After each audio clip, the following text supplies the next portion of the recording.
Welcome back to Albus Explains. I'm Albus and this is Let's Talk.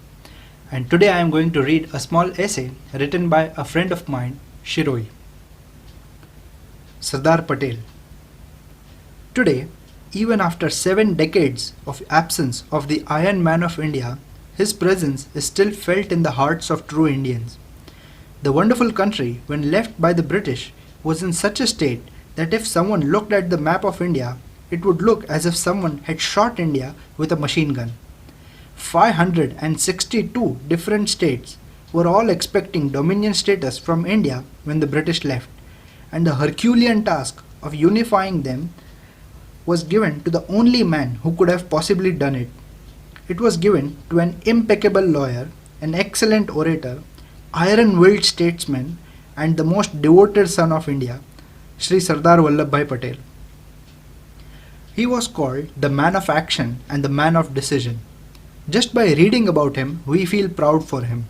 His quick thinking and decision regarding the integration of Jodhpur made the Maharaja Hanwant Singh to forego the blank check offer of Muhammad Ali Jinnah to secede it to Pakistan. The negotiational skills of Sardarji were so phenomenal that it saved the state from years of communal violence and disrupt which would have done by Pakistan because of the higher number of Hindus in the state's demographic. Similar mastery of public administration was shown when he brought back Junagadh from the clutches of Pakistan after the Nawab had seceded it. He asked Pakistan to hold a plebiscite and asked the people for their desire, which country they wanted to be in. When Pakistan refused, Patelji landed the Indian army into Junagadh and the Nawab fled to Pakistan, and then himself held the plebiscite, in which 99% of the citizens voted to be with India. In case of Kashmir, on 22nd October 1947, over 5,000 Pakistani soldiers armed as Lashkars or tribesmen invaded Kashmir just to make the situation more volatile there. Sardarji tried to put the Indian army there as fast as possible, but the route from Delhi to Srinagar passed through Sialkot, which was now in Pakistan. So it was proving very difficult for the Indian army to push through and reach there.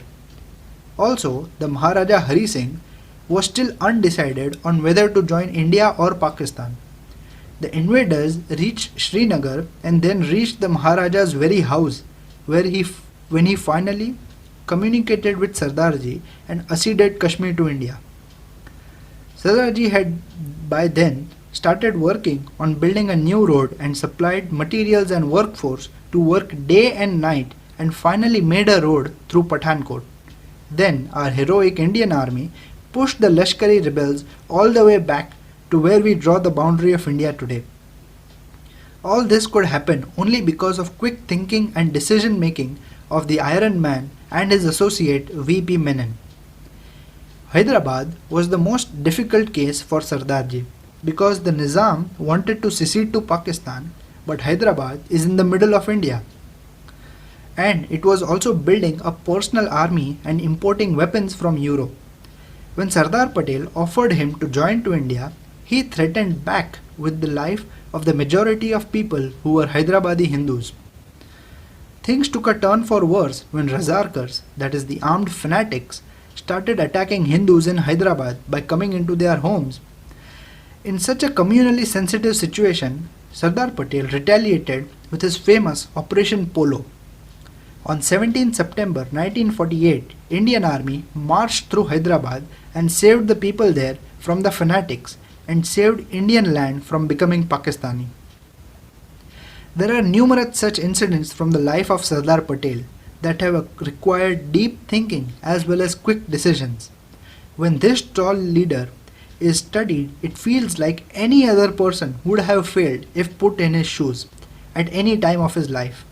Facing such adversity, facing such communal violence, and yet taking decisions which will not only affect the lakhs present there in that scenario, but also for the billions yet to born, was unparalleled in world history. The footprints he left of a united India on the fabric of the world will always make us proud to have the same motherland as him, It shall be our personal failure if we discredit his work and let anyone else do that. Hence, I fervently believe that the 182 meters tall Statue of Unity, the world's tallest statue, rises to be the proper respect the Iron Man of India deserves. Thank you.